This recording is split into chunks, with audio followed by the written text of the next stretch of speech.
Pandian stores அடுத்த வர எபிசோடில் பார்த்திங்க அப்படின்னா சதீஷ் வீட்டிலேருந்து சதீஷும் அவங்க அம்மா வந்து அரசியை பொண்ணு கேட்கறதுக்காக திரும்ப வந்திருப்பாங்க. டிவியில் நடந்த விஷயத்தெல்லாம் பார்த்துட்டு அரசு மேலே ஒரு தப்பும் இல்லை, குமரவேல் மேலே தான் எல்லா தப்பும் அப்படின்னு தெரிஞ்சுக்கிட்டு அந்த ஃபேமிலியிலேருந்து அரசியை திரும்ப பொண்ணு கேட்க வருவாங்க. இனிமேல் அரசியோட கல்யாணத்தில் நான் எந்த முடிவும் எடுக்க மாட்டேன், அரசி தான் முடிவு எடுக்கணும்னு சொல்லிட்டு பாண்டியன் அரசியை தனியாக கூட்டிகிட்டு போய் பார்த்திங்க அப்படின்னா அரசிக்கிட்ட வந்து பேசுவாங்க.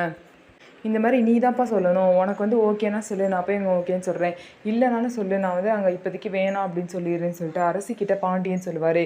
சரி அப்படின்னு சொல்லிட்டு அரசியும் வந்து ஒரு முடிவு சொல்லுவாங்க. அரசி வந்து கல்யாணத்துக்கு ஓகேவும் சொல்லாமல் இல்லைன்னு சொல்லாமல் நான் படிக்கணும் அப்படின்னு சொல்லிட்டு அவங்க அப்பா கிட்ட சொன்னனால உடனே வந்து பாண்டியன் சரி அப்படின்னு சொல்லிட்டு பார்த்தீங்கன்னா சதீஷ்கிட்டேயும் அவங்க அம்மா கிட்டேயும் இப்போதைக்கு இந்த கல்யாணம் வேணாம், அரசி வந்து படிக்க ஆசைப்பட்றா அப்படின்னு சொல்கிறாங்க.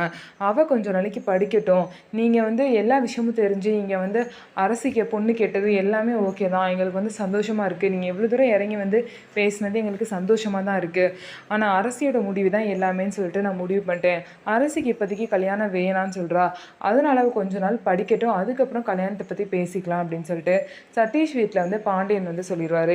இதுக்கப்புறம் சதீஷோட அம்மா வந்து என்ன பதில் சொல்ல போகிறாங்க அப்படின்னு வெயிட் பண்ணி பார்க்கலாம்.